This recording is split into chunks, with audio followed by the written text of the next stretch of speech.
टोमॅटोचं dehydration सोडलं तर तुमच्या कुठल्याही प्रॉडक्टमध्ये टोमॅटोचं वजन कमी होत नाही. टोमॅटोचं लोणच्याला तर काही लागत नाही.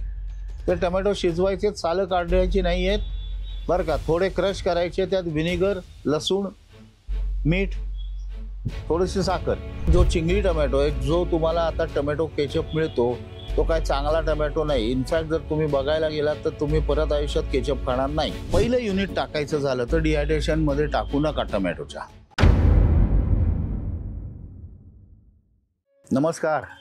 नमस्कार शेतकरी मित्रांनो, मी सुनील सदावर्ते. 30-35 वर्षाच्या वरती मी जवळजवळ फ्रूट अँड व्हेजिटेबल प्रोसेसिंगमध्ये काम करतो. माझं पुस्तकही आहे त्याच्यावरती. पण महत्त्वाची गोष्ट काय, आज आपण टोमॅटोवरती गप्पा मारूया. काय आहे, टोमॅटो हा विषय असा आहे की म्हणलं तर माझा जिव्हाळ्याचा आहे आणि म्हणलं तर त्याला प्रचंड महत्त्व आहे.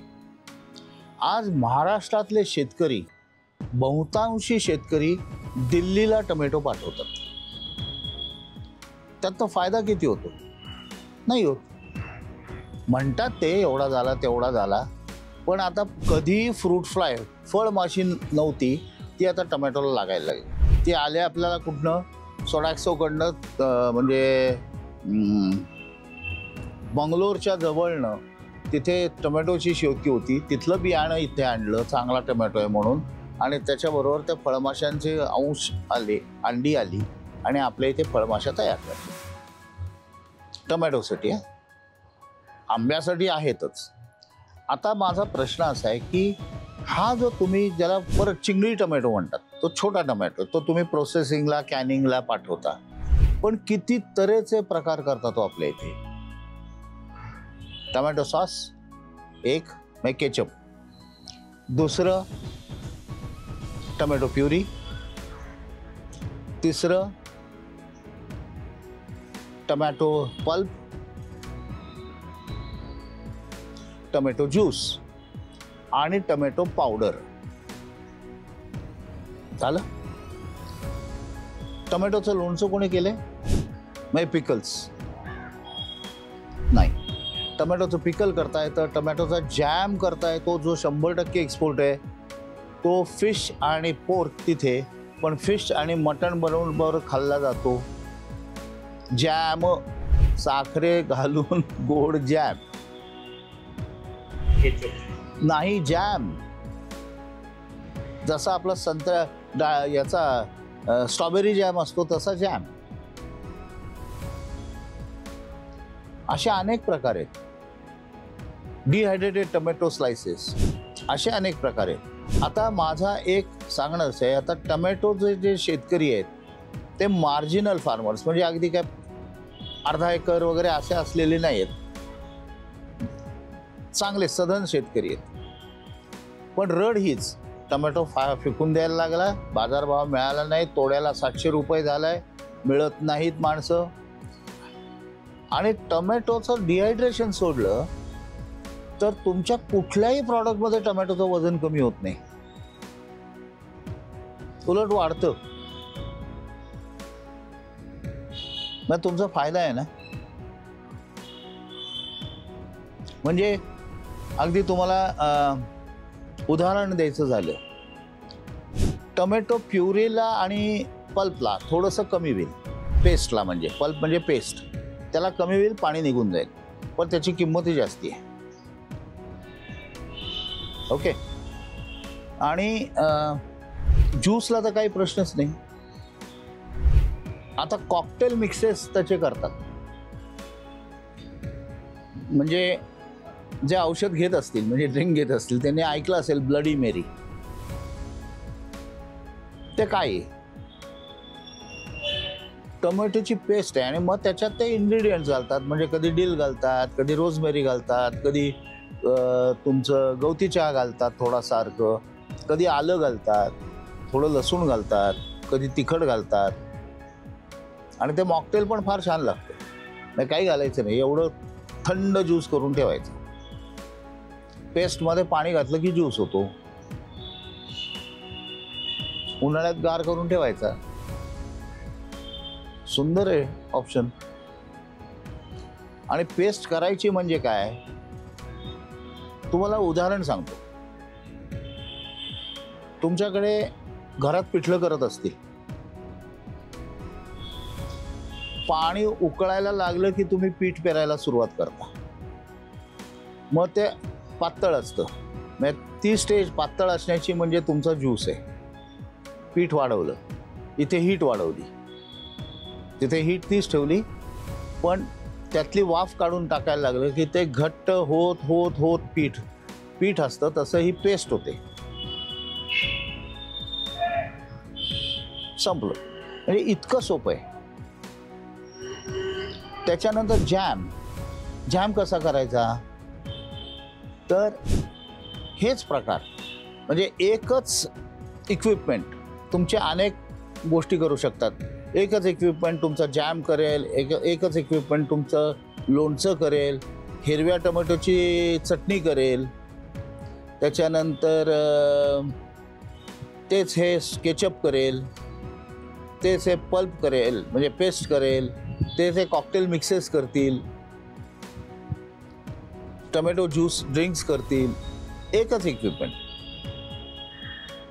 इन्व्हेस्टमेंट फार नाही आणि त्याला अत्यंत काय मोठा टोमॅटो पाहिजे असं नाहीये. इनफॅक्ट जो चिंगळी टोमॅटो आहे, जो तुम्हाला आता टोमॅटो केचप मिळतो, तो काय चांगला टोमॅटो नाही. इनफॅक्ट जर तुम्ही बघायला गेलात तर तुम्ही परत आयुष्यात केचप खाणार नाही. आपण चांगला वापरायचा. इतकं सोपं आहे. आता याच्यामध्ये इन्व्हेस्टमेंट किती, पहिला प्रश्न मला कायम विचारला जातो. इन्व्हेस्टमेंट ही साईजवर आहे. आलं लक्षात. म्हणजे तुमची 1-1.5 लाखापासून ते अगदी तुम्ही नाशिकला एक फॅक्टरी आहे, त्याची आत्ता इन्व्हेस्टमेंट 12 कोटी आहे. सह्याद्री नाही, दुसरी एक आहे. किती करू शकता, साईज किती. तर इन्व्हेस्टमेंट कुठलीही करताना, फॅक्टरीची इन्व्हेस्टमेंट करताना प्लांट अँड मशिनरी 60% असली पाहिजे. 20% तुमचं इन्फ्रास्ट्रक्चर. आता महाग झालंय, ते 30-40 आता उलटं व्हायला लागले. आणि उरलेले 20% जे आहे ते तुम्ही प्रोडक्शनला, रॉ मटेरियल प्रोक्युअरमेंट, मॅनपॉवर याच्यासाठी ठेवलं पाहिजे. तर तुमची इन्व्हेस्टमेंट स्वतःची करायची किती आहे याच्यावरती त्या फॅक्टरीचा साईज ठरतो. आता याच्या पुढे एक विचारलं जातं, मार्केट काय. प्रचंड मार्केट आहे. म्हणजे तुम्ही कल्पना नाही करू शकत एवढं मोठं मार्केट आहे. फक्त ISO नॉर्म्स, हॅसप नॉर्म्स, फसाय, FDI याचे नॉर्म्स करून तुम्ही प्रॉडक्ट्स केलेत की तुम्हाला दारात तुमच्या लोक येऊन घेऊन जातील. तुम्हाला विकायलाही जायची आवश्यकता नाही. म्हणजे तुम्ही मोठ्यापासनं ते अगदी एवढ्यापर्यंत करू शकता. साधारणपणे कसं आहे, साधारण तुमची 1-1.5 लाख रुपयाची इन्व्हेस्टमेंट आता. पहिलं युनिट टाकायचं झालं तर डिहायड्रेशन मध्ये टाकू नका टोमॅटोच्या. तुम्ही टाका juice, puree, paste, jam, ketchup आणि वेगळे ड्रिंक्स. त्याला मशिनरी एकच लागते, थोडीफार बदलते. बॉटलिंगला ऑटोमॅटिक बॉटलिंग केलं तर ऑटोमॅटिक करायला लागेल. मशिनरी फार वेगळत नाही. फक्त काय होतं, हे सगळं तुमचं एका युनिट खालती आलं म्हणजे तुमचे एका प्रॉडक्टवरती नाही, रॉ मटेरियल तेच आहे. फक्त तुम्ही प्रॉडक्ट बदललेत, त्याच्यावरची प्रक्रिया बदलली. ते झाल्याने काय होतं, तुमचे ॲट अ टाइम 5-6 प्रॉडक्ट मार्केटमध्ये येतात. आणि इनिशियली तुम्हाला लक्षात येतं की माझा हा प्रॉडक्ट जास्ती जातोय, त्याप्रमाणे आपलं प्रॉडक्ट मिक्स त्याच मशिनरीवरती बदलता येतं. साधारणपणे तुम्हाला याच्यात 45% प्रॉफिट कमीत कमी मिळायला पाहिजे ग्रॉस. तुमच्याकडे इथे द्राक्ष आहेत नारायणगावात आणि टोमॅटो पण आहे. तुम्ही द्राक्षाची जेली करू शकता त्याच्यात. टोमॅटोचं लोणच्याला तर काही लागत नाही. तर टोमॅटो शिजवायचे, सालं काढायची नाही आहेत बरं का. थोडे क्रश करायचे, त्यात व्हिनेगर, लसूण, मीठ, थोडीशी साखर, चालेल, तिखट. फक्त बाटल्यांमध्ये भरायचं. ते तुम्ही घरी करू शकता. विदर्भात गेलात, नागपूरचं हे लोणचं भयंकर फेमस आहे. मार्केटिंग हा विषय असा आहे की आता ई प्लॅटफॉर्म्स सगळे अवेलेबल आहेत. त्याच्यावर तुम्ही डिस्प्ले करा, तो कमी खर्चात होतो. फेसबुकवर टाका, लिंक्डइनवर टाका, इन्स्टावर टाका, ते तर फुकट आहे. थोडं मार्केट डेव्हलप झालं की फ्लिपकार्ट, ॲमेझॉन आणि पुण्यात जर असेल तर पुण्याची सगळी 5 स्टार हॉटेल्स, त्यांना हे प्रॉडक्ट लागतात. सोपं आहे. त्या शेफने आणायचं, टोमॅटो कापायचे, ते चिरायचे, मग त्याची ती पेस्ट करायची. त्याच्याऐवजी तुमचा तो कॅन उघडला, ओतलं, झाली पेस्ट तयार.